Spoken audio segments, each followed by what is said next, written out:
So we came out to gather eggs, and usually they like to lay their eggs in this last one, and look who's in there. Can you see? Film, I think, through my light.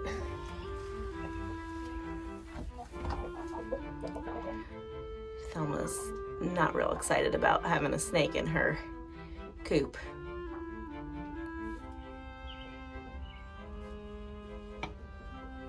What is it, Thelma? What is it, girl? Ew.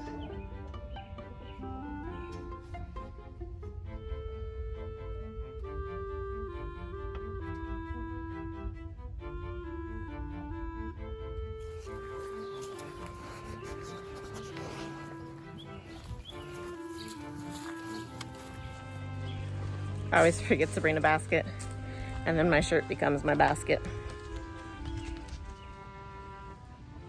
We actually haven't had a snake in our coop for a couple years now, and usually, knock on wood, whenever we have a snake in our coop, they're just there for the eggs and they never bother our chickens.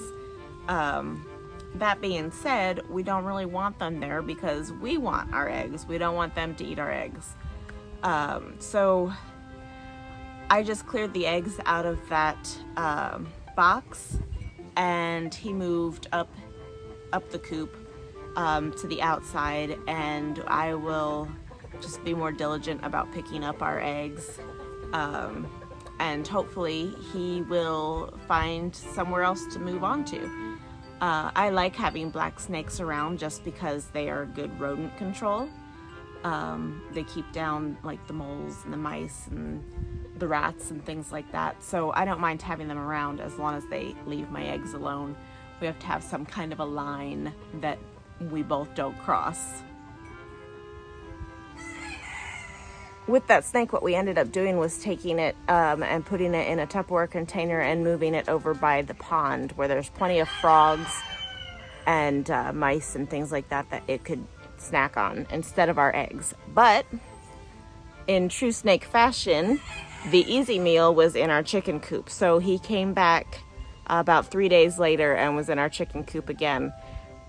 This time we took him a little further down the road. We actually got into our ox and drove him to a vacant field up the road from us. And my father-in-law said that we have to take him 5 miles away, but that was just about a mile away that we took him. So we'll see if he comes back. In between here and there is nothing but fields and a pond. So we're hoping that he finds a new location to get some food from, because we don't want him eating eggs and we prefer not to kill him. So hopefully he finds a new resident and stays away from our chicken coop. Out in the garden this morning, and look what I found.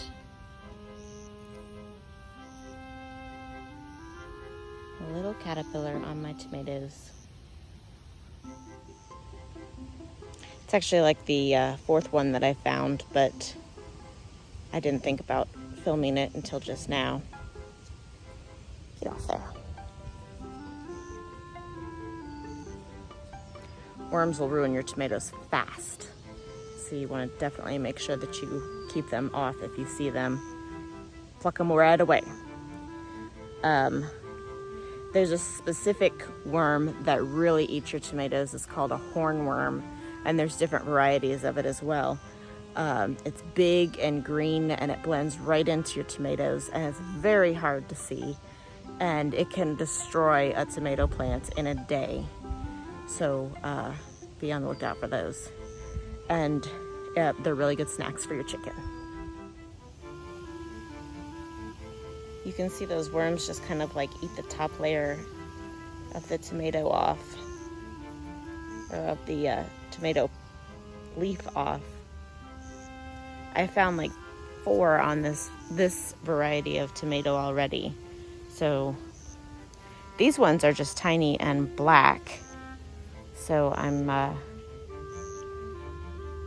having an easier time finding them versus the other worms. But yeah, I guess worm season has started. I tied this cucumber plant up a couple days ago and it's grabbed on here, so I think I'm going to take this tie off and hope it doesn't fall over. That way it can continue to grow up and not be restrained. Ooh, just dipped a little bit, but it's good.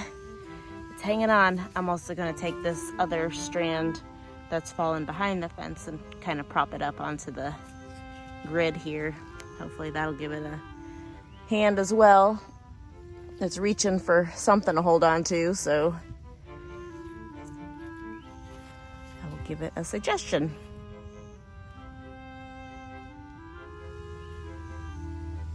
There's a pretty big sucker that I missed.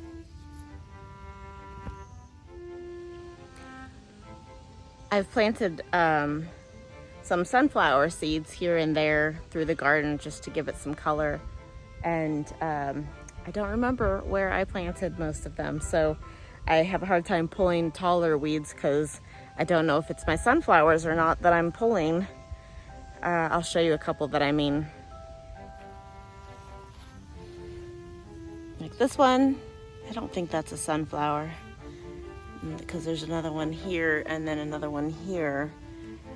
I don't think that those are sunflowers. And then there's one back here. That one. See that tall one? Let's see if I can step over here.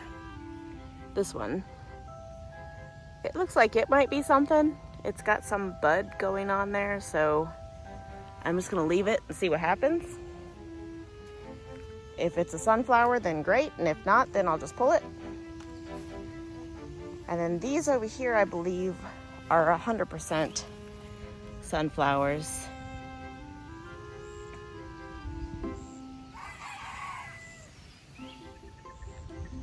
I guess I just like to surprise myself. Oh, anyway. Oh, speaking of suckers, let me show you the suckers that we pulled the other day and put in the glass of water. Here is the cup of tomatoes, the 2 suckers that we started. Look at those roots. I can definitely put these in the ground now and more tomato plants will grow. Not that I need more tomato plants, but you know, I guess it's always good to have a couple extra. Well, I think I'm going to close this video out. It's been a kind of a mishmash of a couple of days, but it is getting warm outside and I'm going to head in and make some breakfast and then head to town in a little bit. So I hope you guys have a great day. Thank you for hanging out with me for the last couple of days, and I'll catch you in the next video. Bye.